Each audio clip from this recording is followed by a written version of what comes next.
Good afternoon, everyone. First of all, I would like to thank those who are still with us, either physically or online.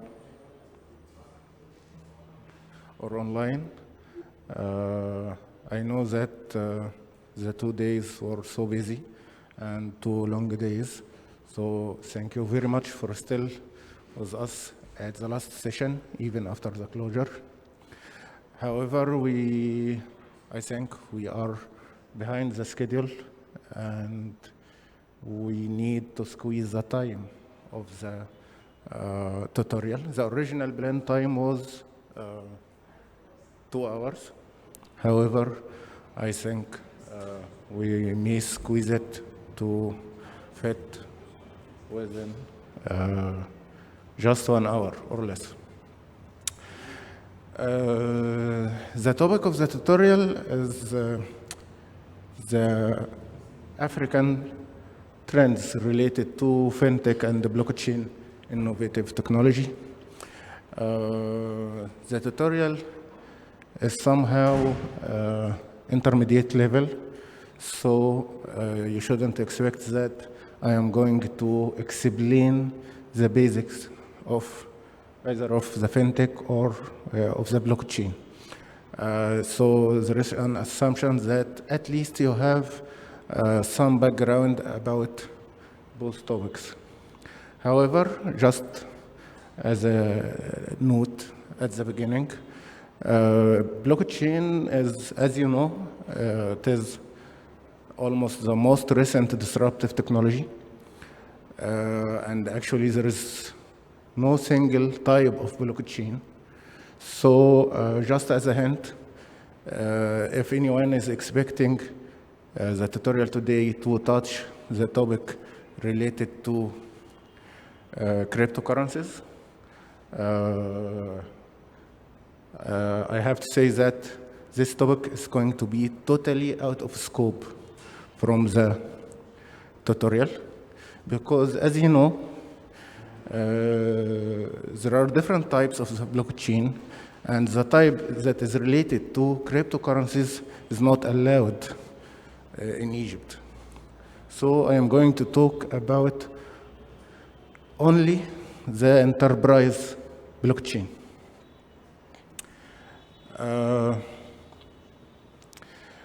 The objective of the tutorial is to go through 3 main objectives. The first objective is to quickly highlight the benefits of the blockchain technology and highlight the most important areas of the FinTech, and given a quick definition for the FinTech, and then combine both aspects together and talk about the usage of blockchain within the FinTech. Then, after explaining the technology side of the story, I am going to examine the business side of the story.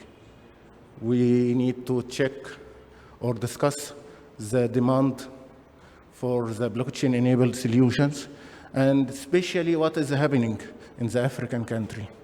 As you know, the theme of the conference is the African countries, so we need to understand how companies are dealing with the opportunities related to either the FinTech or the blockchain. And we are going to highlight some of the major KPIs or statistical figures that is going to give you an overview about how things are happening currently in the African countries. Just this is my profile on LinkedIn. If anyone after the session need to ask any questions, of course you have the platform of the conference. You can submit your questions on, especially for those who are attending online. However, if you wanted to communicate with me, this is my profile on LinkedIn. You can send me your questions, and I will be more than happy to answer your questions. And again, please submit your question in the platform of the conference. Okay, we need to start with the first part, blockchain innovation. Just as a quick hint, actually, there are a lot of references that you can use to have an adequate background about the blockchain technology. Just I selected two. Actually, it was a hard challenge for me to select suitable references to list here because I went through a large number of references before, but at least these two references can be considered a good and adequate starting point for those who want to have an idea about the enterprise type of the blockchain.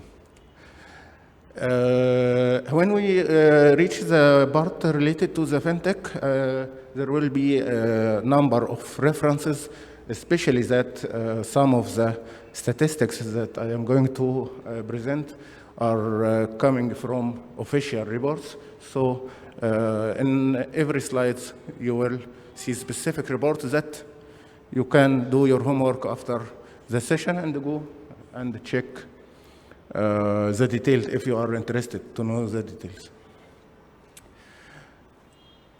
Actually, the starting point without blockchain in any business value chain or business value network, you have several number of organizations, and these organizations are cooperating together to achieve a single objective. As an example, if we are talking about trade finance or export-import movements, you will have many organizations like the exporter, the importer, the bank in each country, the official organization that are involved in the process.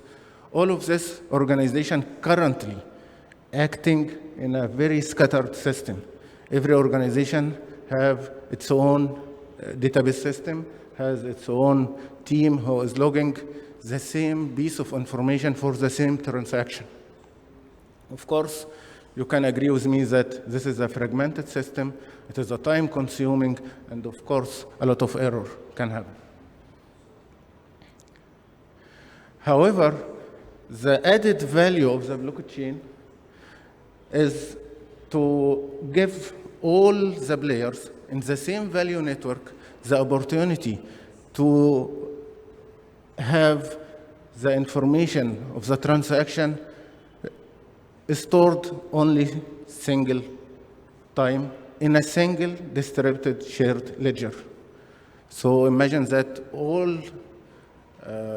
nodes in the same business network are going to work on the same ledger. And I am trying to avoid the use of the term of the database to avoid the confusion of the technical term. I prefer to use ledger. And actually, this is the formal name of the blockchain. It is a distributed ledger technology. And this was the official and academic name before the familiarity of the term blockchain. So in this case, all these nodes are going to deal on a single ledger. Everyone has a copy.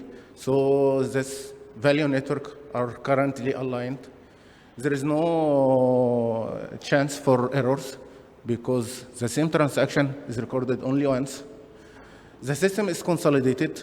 There is no fragmented system. And of course, there will be a lot of time saving, substantial time saving. Actually, for the sake of providing an example, there was a system that consumed around 45 working days to achieve its mission. It was related to the trade finance in a certain country. And with the usage of the blockchain, the 45 days reduced to just few minutes. So I am not talking about 20% saving of the overall time of the system. I'm not talking about 30% saving. I'm talking about almost more than 90 9% of saving. Actually, the basic mechanism of the blockchain technology is depending on very aggressive algorithms that tightly coupled each transaction to the other transaction according to the diagram that you see. We have a sequence of transaction, and we use a mechanism called the hashing function. And the hashing function is collected in what we call a Merkle tree, which enable us to have a single block, which is named B1 or block 1. And then we do the same for the other transaction coming after Tn, and we collect all those transactions in a single block, and the process continue. And with the time dimension, you have a series of blocks, and every block contains a number of tightly coupled transactions, which prevent any node in the value network that you have seen in the previous slide to have any error in the recorded data. And from this name, or from this data structure that you see on the slide, came the name of the blockchain. As I told you, the original name was distributed ledger technology. We need to have a distributed ledger to work together as partners in the same network. While with the detailed data structure on the screen came the name, which is blockchain. We have a chain of blocks that came after the others in the time dimension. Actually, there are other mechanisms that ensure that the stored data is 100% correct, and this is another added value of the blockchain. Actually, before approving any transaction to be recorded with the blockchain that you see in the previous slide, there are 3 consensus mechanisms that are happening in sequence. The first step is the broadcasting. Every node in the network is being informed with the transaction. The second step is that every node is able to verify the logic of the transaction. And the block is created and the transaction is encrypted, and then every node in the network has the chance to validate that the created transaction and the created block is a correct transaction and the block. So, before the fact, before storing the data in the blockchain, you do at least 3 verification steps that help you ensure that everything is 100% correct. And this is another added value. And due to the data structure that you see in the previous slides, no one node in the network can belay with the value or change because everyone has a copy. So you have a shared system that provides substantial time saving, and you have 100% accuracy of the recorded data, and this data is actually secured somehow for the future.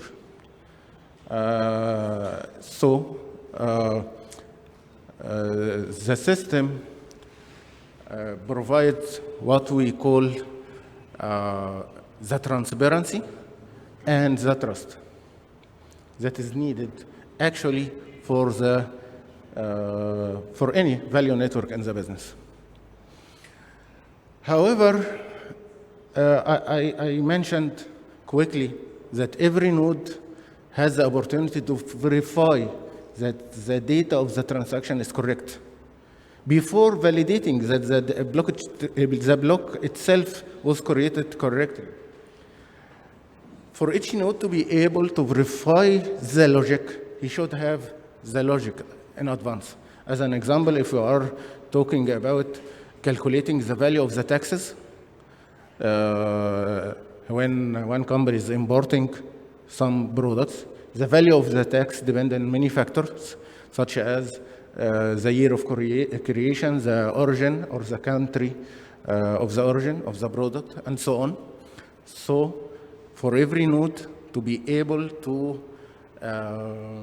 take a decision, either this transaction is correct or false, he should have the latest version of the logic. And this is what we call, in blockchain, we call it smart contracts. The contracts, the logical contracts that we will agree in the same value network to work using it. Everyone has the latest version, and usually this latest version is being encrypted to ensure that the decision that every node will take is going to be correct. I know that I am moving somehow so fast for this concept, but please remember that the level of the tutorial, as mentioned, it is an intermediate level. Actually, we give training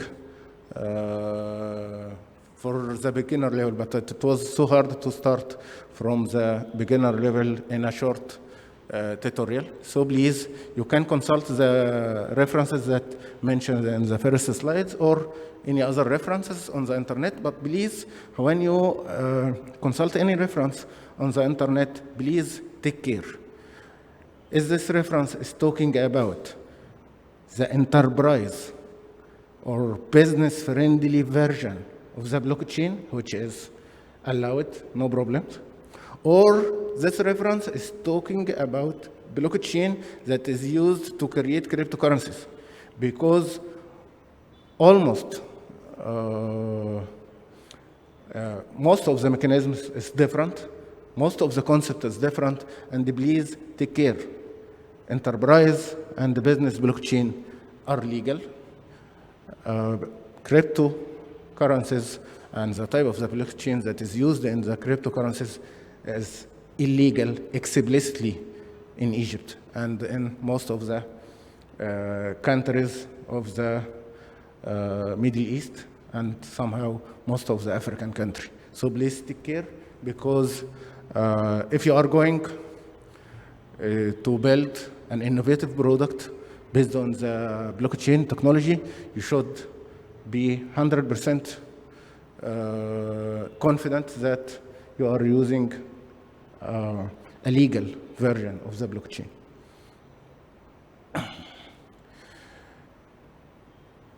So we have many examples. We can give a lot of examples. Actually, for the sake of simplicity and for the limited amount of time that we have in this tutorial, I can talk only about few examples. The trade finance, I used it to start the discussion. Another example can be the educational certificates. As you know, in any educational system, in any country, there is a problem that somehow you can find some illegal behavior, and some people are obtaining illegal certificates. It is not an actual certificate.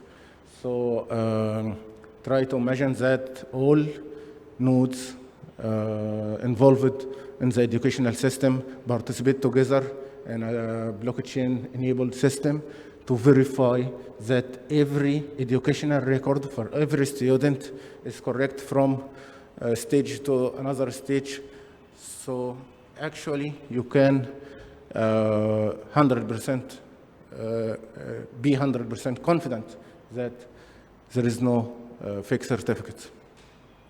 You can use blockchain to build a system to transfer the ownership, and there are a lot of cases published worldwide.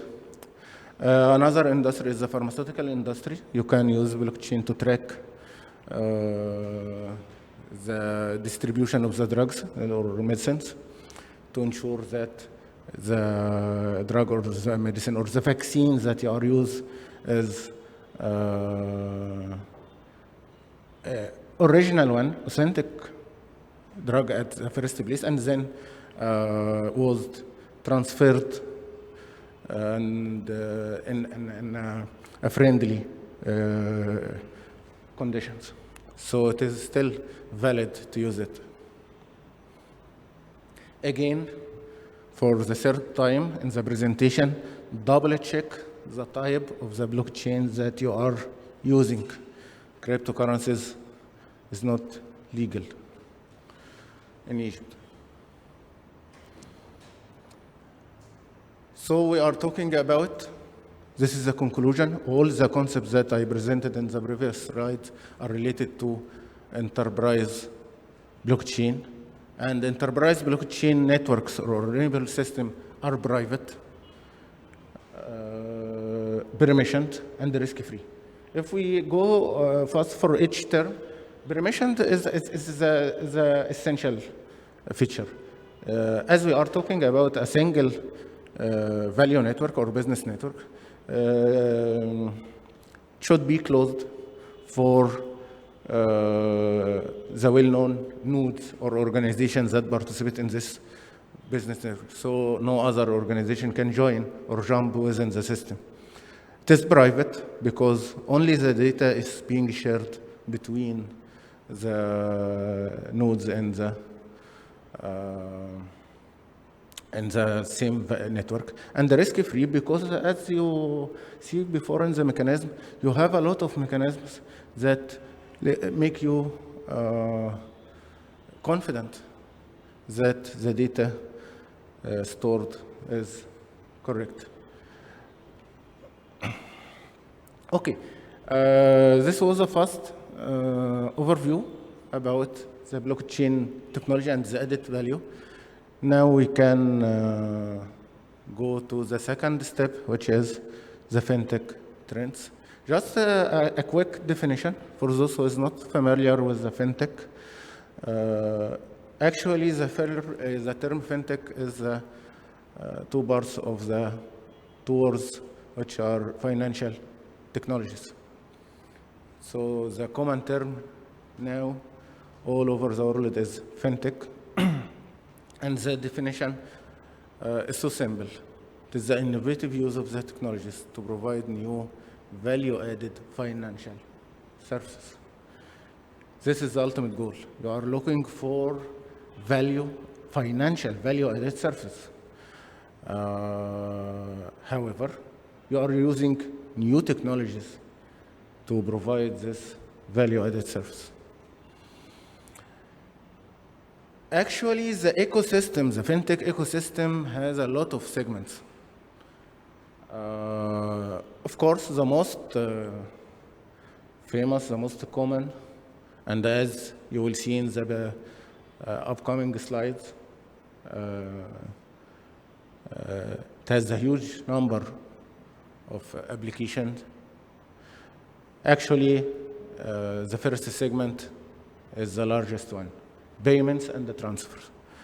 I'm not talking only about Egypt. I'm not talking only about companies in the Middle East or Africa. It is a common theme worldwide that the most used and the most famous type of FinTech solution are the solutions that providing digital payments and transfer, value-added financial service.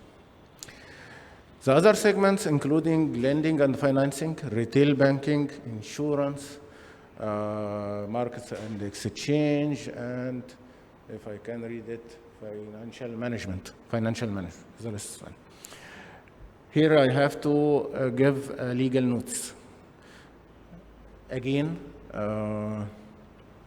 as I give a legal notice related to the blockchain technology, please double check the legality of these segments in the country that you are interested to build your solution in.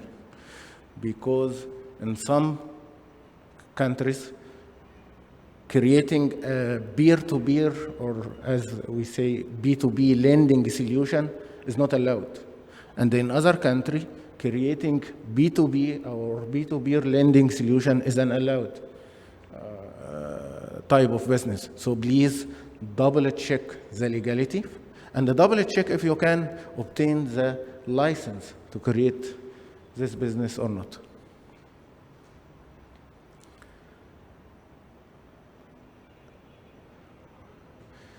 Now we can go quickly.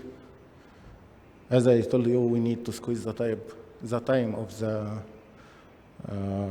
tutorial by focusing on the most important topics.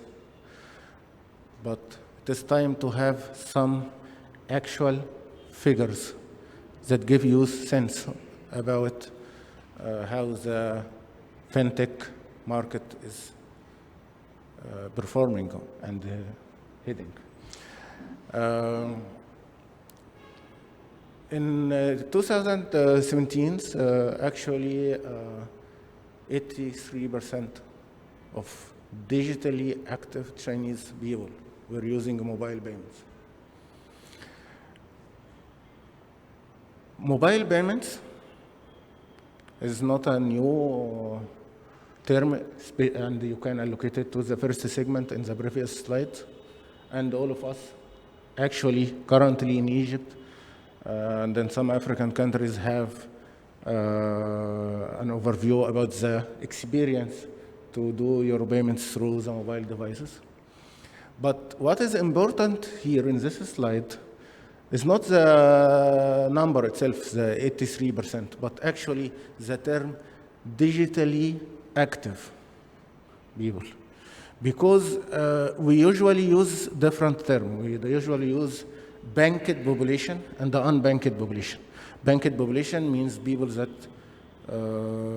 have a bank account, and unbanked population people who don't have bank account. And of course, this is a critical indicator for what we call the financial inclusion. The new term here is digitally active, which means it is not important if you have a bank account or not. But what is currently important in the digital age and the age of digital transformation, are you digitally active or not? Do you have a mobile device connected with the internet? Are you familiar with the technology? Can you use the new mobile apps when a new mobile app is built? This is actually more critical than having a banking solution. And actually, this is the most value-added service of the FinTech solution. No need to have a bank account, but you need to have a FinTech account, FinTech-related account. And actually, the FinTech-related account is more easier. All what you need is to download the mobile app and start acting with the mobile app. And you don't need all the regulation and all the problem associated with creating a bank account. So FinTech solution can accelerate the financial inclusion strategies. Another number is, although it was 2016, but it was a turning point, a tipping point in the FinTech market. Usually before this date, most of the FinTech solution was created and owned by banks.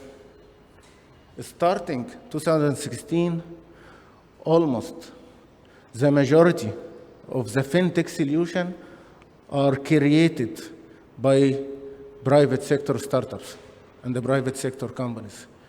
So the market had a U-turn, or more accurately, the point of non-return.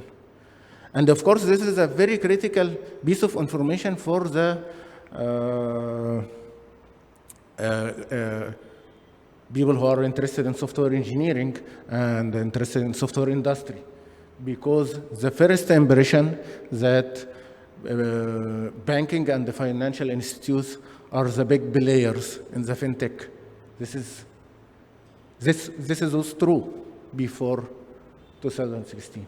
And starting this date, the upper hand is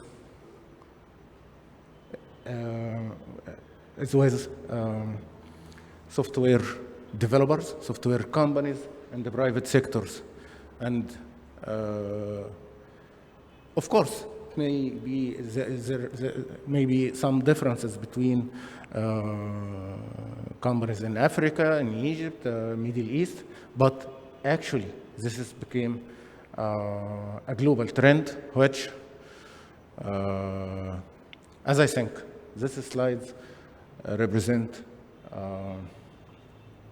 a huge opportunity for those who are planning to enter the FinTech market.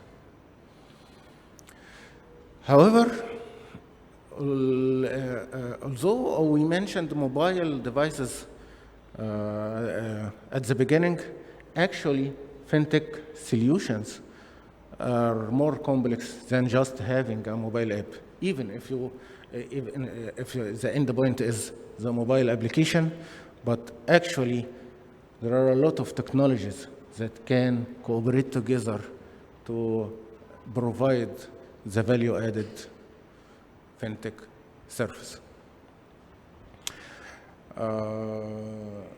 The readability is so hard from this angle. Actually, we have the artificial intelligence at the top. We had cloud computing. We have IoT, open software provided as software as a service or SaaS, blockchain, and we have robotics. Sorry, it was so hard to read with the gray color. Robotics. And the first impression from this slide is that if you are going to build a cloud-based FinTech solution, which can be open source, you can only use two technologies from the stack that you have to provide a competitive product. However, on the ground, what is actually happening is that competitive FinTech products that is able to compete in the market worldwide almost use the full stack of technology. Because, of course, providing the service on the cloud give you the maximum reach and give you the opportunity to overcome the physical limitations. However, you need blockchain to give you the required confidence in the stored data, and you need artificial intelligence to drive insight with different levels of analytics from this stored data.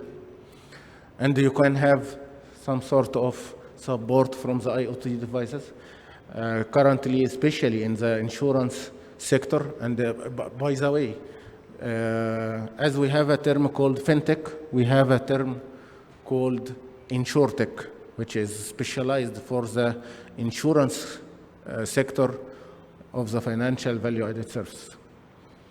And especially in the InsurTech, we have a big role for the IoT, Internet of Things, because a lot of insurance companies worldwide are using wearable devices to collect data about their customers, to ensure, and actually the collected data gives them the opportunity to adjust the terms of the contract with the customer. So, the conclusion that I want to, or the takeaway from this slide is that FinTech value-added services or FinTech value-added solutions are not going to be or are not going to use one or two technology only. Usually, competitive FinTech solutions use a very complex setting of integrated and cooperative technologies. So as you can see, as we started the tutorial today, I told you that I am going to quickly discuss the blockchain and then discuss the FinTech, and we will examine later the relation between two. And this is the first slide to examine the relation between blockchain and other technologies in the FinTech. Okay, now let's start this part. For blockchain-enabled FinTech solution, we need to think together. The statement here say every innovative FinTech application can benefit from the blockchain efficiency, transparency, and the trust. To decode this statement, I am going to start with the end. The value added benefits from using a blockchain, as we explained at the beginning. First, the efficiency, because we use a consolidated system with a single distributed ledger. There is no scattered or time-consuming operations. So we have a very efficient system, and I give you an example that we can make a substantial time saving from 45 working days to just a few minutes. So we have a great value of efficiency. Then transparency, because as you said, every node in the value network has the opportunity to receive the information through the broadcasting, verify the logic through the smart contract, and then validate the created log of data, which is the blocks itself. And all these mechanisms that are happening before the fact, before storing the data, bringing trust. And this is actually what we call the trust economy. So we have three added values from blockchain. And I think we together can reach a consensus that every FinTech solution or every FinTech value-added services needs these three benefits. So we can say that using enterprise blockchain are going to become the foundation for the next generation of FinTech solutions. And I don't know, I can't make an accurate prediction, but we can say in 5 years and 10 years, I don't have actual figures to build, but in the near future, you will find blockchain embedded in each and every FinTech-enabled solution.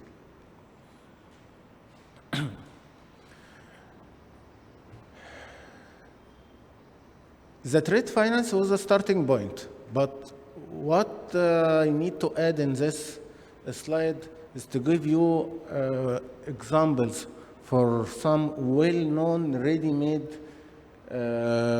trade finance systems. What I mean by well-known trade finance, it's already built, it operates worldwide. You can go and check. And by the way, all of them depending on open source technology. This is a very important hint in the tutorial. Actually, blockchain is not a special case in the disruptive technologies. In artificial intelligence or data science, you are going to find almost all packages open source, and the blockchain is the same. You can find everything open source. You just need to pay additional fees if you are looking for a special technical value-added services, like security, like resilience, like availability of the system. If you have your own data center, if you have your own system engineers, you can download the open source system and start working without any additional fees. However, if you want to transfer the headache of the additional value-added service like resilience, availability, security, and so on, you can just pay the value-added service. So please take care. Blockchain is an open source. Okay, I think we are doing well with the time. Now we can have some statistics about the situation, the state of the art of the situation here in Africa. And of course, I am going to start with the Egyptian case, just to give you a case study with some logical number to start from. Actually, the Egyptian central bank, I think there is, should be removed. Egyptian central bank created a framework to support the FinTech solution, because actually you need a full ecosystem. Although the opportunity are so promising in FinTech market, but there are a lot of risks, a lot of regulations, a lot of technical problem of the integration. So the central bank in Egypt created what we call a FinTech hub. And this FinTech hub provides the opportunity to Egyptian companies to have a risk-free innovation platform. And the framework contains 5 dimensions, including talent development, availing required funding, demand management, and of course regulation and governance, because they are working in a so sensitive sector. For those who are interested to understand more about the 5-pillar framework of the Egyptian bank, please, you can find a detailed report in the URL provided below this in the slide.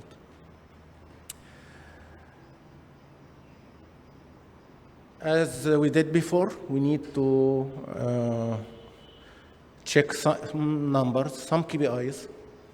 Actually, due to the 5-pillar framework that we have just mentioned, and the other ecosystem supporting entrepreneurship in Egypt, we have a very promising numbers here.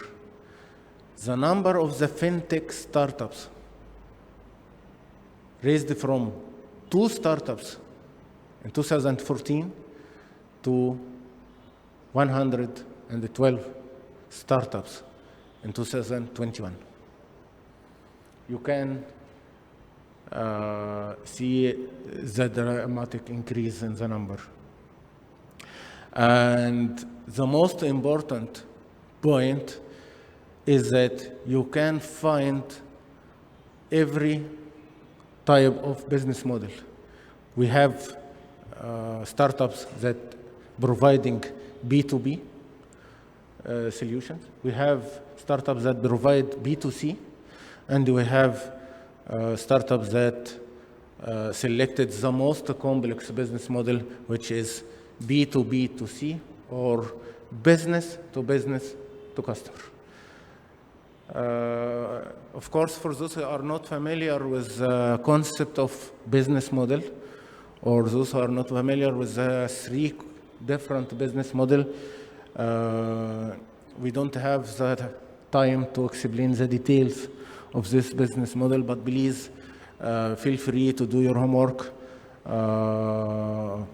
and check the details of every business model. Simply, B2B, you are providing service, you are an organization providing service to other organizations. However, B2C, you are an organization and providing your value-added financial service to individual customers. And of course, the third became clear. You are an organization or a startup that creates solutions that enable other organizations to provide value-added services to their customers. Again, please, if you have time, try to read the latest report of FinTech landscape in the Egyptian market. This report is created by the Central Bank of Egypt, and you are going to have a full picture about where the market in Egypt is heading, and you will have the opportunity to see a full list of all these startups actually mentioned in the report. In Africa, after discussing Egypt as a case study or as a sample for the African countries, you can see that it is almost the same theme. FinTech organizations are attracting the highest amount of fund in all African countries. And of course, the reason is, or the rationale behind this number is clear and evident.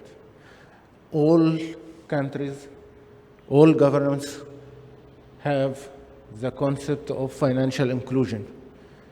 And it is almost impossible for the banking industry to provide the service for the full population. So you have to have a support from FinTech organizations, like the number we talked about in the Chinese case. You have to transfer, instead of increasing the number of the banked population, try to increase the number of the digitally active population and provide them with economic and reasonable value-added financial service, and you are going to accelerate the financial conclusion. Again, the case in all African countries, including Egypt, by the way, the first segment of the FinTech market is the payment and the transfer. Of course, the logical reasons is clear. You need to go through or reach the target of the financial conclusion, so you support the creation of new startups that provide payment and transfer solutions. And other segments are not legal, so this segment usually take the focus. However, so far, it was so challenging to find accurate data or statistics about the status of the blockchain in African country, either in the FinTech or in other segments, especially if we are talking about enterprise or business-friendly blockchain. It was so challenging to find something to provide here. And actually, this is not a good or bad news in itself, because if you have a pessimistic point of view, you can interpret this statement as a negative indicator because we are lagged behind the other markets or other countries. However, if you have an optimistic point of view, you can see this fact as a huge opportunity. Any startup, any software developers who are able to be innovative enough and build their blockchain-enabled FinTech solution can have what we call the first mover advantage. And of course, as you know, the first mover advantage, although the associated risks and the huge amount of challenges that is going to face, but the return of investment usually for the first mover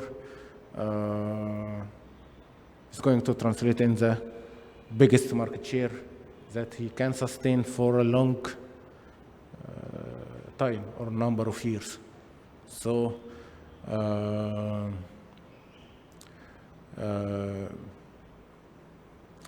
I know that there is a huge amount of risk, but there is a huge opportunity for those who are going to be the first mover. I know that other organizations who wanted to state and see what the first mover are going to face, I know, but this is the actual market dynamics. But still, we have a huge opportunity here. Thank you. I had to cancel a lot of technical details to be able to squeeze the discussion within almost half of the time. And I am ready to have any question. If someone who is attending with us online have a question, I am ready to answer. Or,